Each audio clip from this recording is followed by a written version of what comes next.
They called me a ghost, invisible in my own home.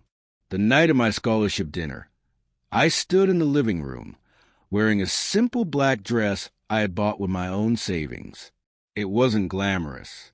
It wasn't new, but to me, it meant freedom.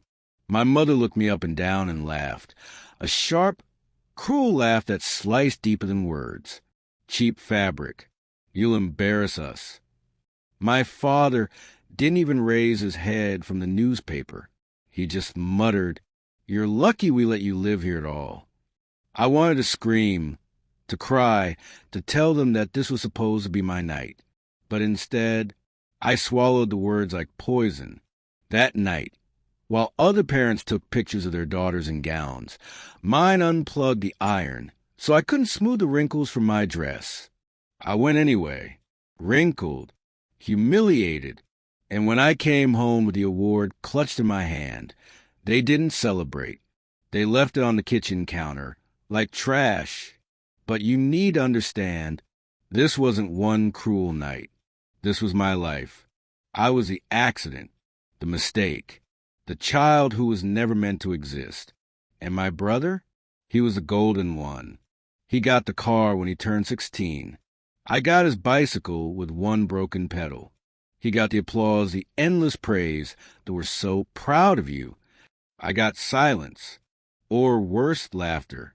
When he came home drunk, crashing my father's car, they told it was just a mistake. When I came home 5 minutes late from school, I was grounded for a month. Every achievement I had was dismissed as luck. Every mistake was proof that I was nothing, proof that I was unworthy. I still remember the night I got my acceptance letter to college. I burst into the living room, shaking, smiling, holding the paper like it was a miracle. My father barely glanced up. "Probably a clerical error," he said, sipping his drink. My mother snatched the letter from my hands, read it once, and tossed it onto the table. "Don't get too comfortable. You'll probably fail out."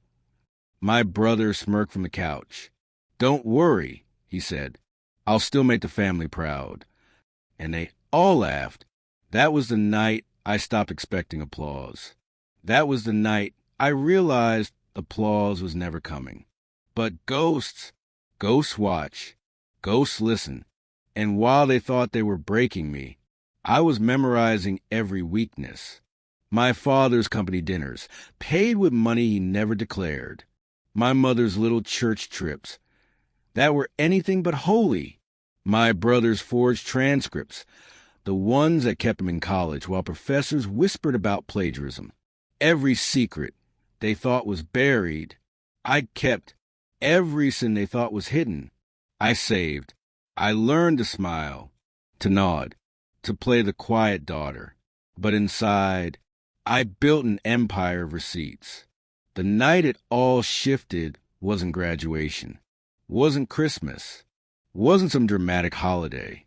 It was Tuesday, just an ordinary Tuesday.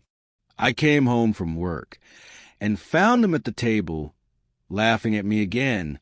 My brother waving my rejection letter from a job I'd applied to. "See," he smirked, "even the world knows you don't belong." And for the first time, I laughed with them, not because it was funny, but because the game was finally over. 3 weeks later, my father was audited. 2 weeks after that, my mother's church trips became headlines on the community page. By the end of the month, my brother's university revoked his admission. Piece by piece, I dismantled the empire of lies they had built on my back. The walls of that house, once filled with their laughter, went silent. The neighbors who used to smile now crossed the street. The phone that never stopped ringing sat in silence. They weren't untouchable anymore. When they finally confronted me, I didn't shout. I didn't cry. I simply laid the documents on the table, one by one. Tax fraud, affair, academic dishonesty. Their faces drained of color with each page. "You did this," my father whispered, his voice trembling. I met his eyes for the first time without fear. No, you did this. I just stopped covering it up. They called me ungrateful. They begged. They threatened. But none of it mattered anymore, because ghosts don't fear the living. I walked away with nothing but a suitcase and my scholarship, and that was enough, because I wasn't their ghost anymore. I was untouchable. And now when I look back, I don't hear their laughter. I hear silence, the kind that follows when the truth finally speaks louder than the lies. And I smile, because for the first time, the ghosts finally learned how to haunt.